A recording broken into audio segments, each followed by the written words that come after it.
एक बदनाम गली। एक आशिक उसे लेकर कमरे में गया है। वह उसका रोज का ग्राहक है।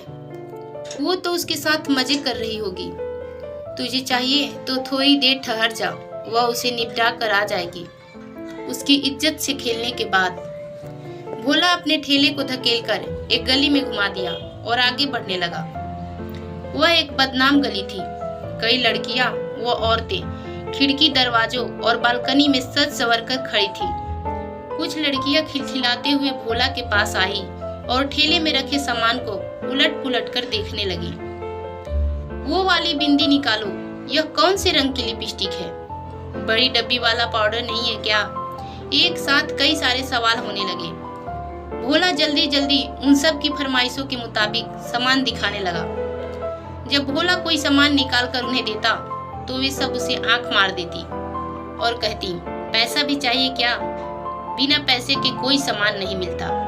भोला जवाब देता, ठीक है बाबा, तू पैसे ही ले लेना, और कुछ चाहिए तो वो भी तुझे दे दूंगी। तभी किसी लड़की ने ऐसा कहा तो बाकी सब लड़कियां भी खिलखिलाकर हंस पड़ी। भोला ने उन लड़कियों के ग्रुप के पीछे थोड़ी दूरी पर एक दरवाजे पर खड़ी एक लड़की को देखा।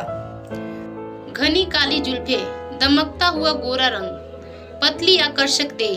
भोला को लगा कहीं तो उसने इस लड़की को देखा है। भोला सामान बेचता रहा पर लगातार उस लड़की के बारे में सोचता रहा। वह बार बार उसे अच्छी तरह से देखने की कोशिश कर रहा था, लेकिन सामान खरीदने वाली लड़कियों के सामने रहने की वजह से अच्छी तरह से देख नहीं पा रहा था। तभी भोला ने देखा कि एक बड़ी बड़ी मूंछों वाला अधेड़ आदमी आया और उस लड़की को लेकर मकान के अंदर चला गया। शायद वह आदमी ग्राहक था। थोड़ी देर बाद भोला सामान बेचकर आगे बढ़ गया, लेकिन वह लड़की उसके ध्यान से हट ही नहीं रही थी। धीरे धीरे शाम होने को आई।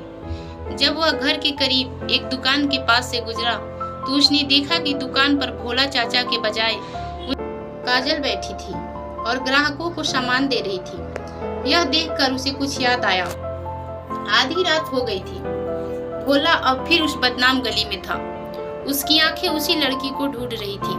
वहाँ कई लड़कियां सज संवर कर ग्राहकों के आने का इंतजार कर रही थी। भोला को देखकर वे उससे नैन मटक्का करने लगी। क्या रे, तू फिर आ गया? रात को भी सामान बेचेगा क्या? एक लड़की मुस्कुराकर बोली। नहीं, अब मैं ग्राहक बनकर आया हूँ, भोला ने कहा। अच्छा तो यह बात है, फिर बता तुझे कौन सी वाली पसंद है? एक लड़की ने पूछा। भोला ने जवाब दिया, मुझे तो सब पसंद है, लेकिन क्या? चल मेरे साथ, मुझे सब रंगीली बुलाते हैं। एक लड़की ने आगे आकर भोला का हाथ पकड़ लिया। आज रहने दे रंगीली, मुझे तो वह पसंद है। भोला ने अपना हाथ छुड़ाते हुए दिन में जिस लड़की को देखा था उसके बारे में पूछते हुए बोला। बहुत पूछ रहा है उसे? नहीं है ना, रंगीली बोली। एक आशिक उसे लेकर कमरे में गया है। वह उसका रोज का ग्राहक है, खूब पसंद करता है उसे। तुझे चाहिए तो थोड़ी देर ठहर जा, वह उसे निपटा कर आ जाएगी। भोला बेचैनी से उस लड़की के बाहर आने का इंतजार करने लगा।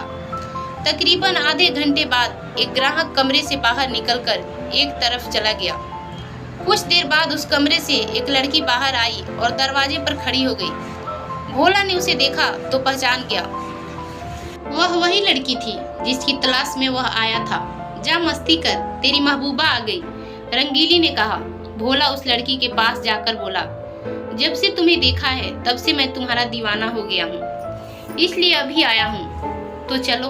वह लड़की भोला का हाथ पकड़कर कमरे में ले जाने लगी। पुलिस पुलिस, भागो भागो! तभी जोरदार शोर हुआ और चारों तरफ भगदड़ मच गई। सभी लड़कियां, ग्राहक और दलाल इधर उधर भागकर छिपने की कोशिश करने लगे। थोड़ी देर में ही पुलिस ने कोठे वाली, दलाल और कई ग्राहकों को गिरफ्तार कर लिया और थाने ले गई। कई लड़कियों को पुलिस ने आजाद कराकर नारी निकेतन भेज दिया। भोला को भी पुलिस ने उस लड़की के साथ गिरफ्तार कर लिया था, पर उस लड़की को नारी निकेतन नहीं भेजा गया। वह डर से थर थर कांप रही थी। डरो नहीं राधिका, अब तुम आजाद हो। थाने पहुंचकर भोला ने उस लड़की से कहा, तुम मेरा नाम कैसे जानते हो? उस लड़की ने चौंक कर पूछा। राधिका, मेरी बेटी, कहाँ थी तू अब तक? भोला के कुछ कहने से पहले वहाँ एक अधेड़ औरत आई और उस लड़की को अपने गले से लगाकर फफक फफक कर रोने लगी। माँ, मुझे बचा लो, मैं उस नरक में अब नहीं जाऊंगी। राधिका भी उस औरत से लिपट कर रोने लगी और अपनी आप बीती सुनाने लगी कि कैसे 6 महीने पहले कुछ गुंडों ने उसकी दुकान के आगे से रात 9 बजे उठा लिया था और कुछ दिन उसकी इज्जत से खेलने के बाद चकला घर में बेच दिया था। अब आपके साथ कुछ गलत नहीं होगा। सारे बदमाशों को गिरफ्तार कर मैंने जेल भेज दिया है। तभी थानेदार ने कहा, बस आप लोगों को कोर्ट आना होगा मुकदमे की कार्रवाई को आगे बढ़ाने के लिए। मैं कोर्ट जाऊंगी, उन सभी बदमाशों को सजा दिलवा कर रहूंगी जिन्होंने मेरी बेटी की जिंदगी खराब की है। वह औरत आंसू पोंछते हुए बोली, अब मेरी बेटी से कौन ब्याह करेगा? राधिका की मां ने कहा, अब आप लोग घर जा सकते हैं। जाने से पहले इन कागजात पर दस्तखत कर दे। थानेदार ने कहा तो राधिका, उसकी मां और भोला ने दस्तखत कर दिए। पर आप लोगों को मेरे बारे में कैसे पता चला? थाने से बाहर निकलकर राधिका ने पूछा। यह सब भोला के चलते मुमकिन हुआ है। इसी ने मुझे बताया कि तुम्हें एक कोठे पर देखा है। फिर मैं भोला के साथ पुलिस स्टेशन आ गई जहां तुझे छुड़ाने की योजना बनी। राधिका की मां बोली। भोला मुझे कैसे जानता है? राधिका ने हैरानी से पूछा। तुम्हारी माँ की परचून की दुकान पर मैं अक्सर सौदा लेने जाता था, वहीं तुम्हें देखा था। तब से ही मैं तुम्हें पहचानता था। जब तुम गायब हो गई तो तुम्हारी माँ दुकान पर हमेशा रोती रहती थी। कहती थी कि तुम्हारे बाबा अगर जिंदा होते तो तुम्हें ढूंढ लाते, लेकिन वह अकेली कहाँ ढूंढती फिरेंगी। आज जब मैं अपना ठेला लेकर सामान बेचने गया तो कोठे पर तुम्हें देखकर तुम्हारी माँ को सब बता दिया। भोला बोल पड़ा। अब आपका यह एहसान मैं कभी नहीं भूलूंगी। राधिका ने रुधे गले से शुक्रिया अदा करते हुए कहा। तभी भोला झिझकती हुई राधिका की माँ से बोला, आप एक एहसान मुझ पर भी कर दीजिए। कहो बेटा, मैं क्या कर सकती हूँ तुम्हारे लिए? राधिका की माँ ने पूछा। मुझे राधिका का हाथ दे दीजिए, भोला अटक अटक कर बोला। भोला की मांग सुनकर दोनों माँ बेटी की आंखों में आंसू आ गए। राधिका ने आगे बढ़कर भोला के पैर छू लिए। तेरे जैसा बेटा पाकर तो मैं धन्य हो गई, पर यह तो बता कि तुझे जात पात का वहम तो नहीं?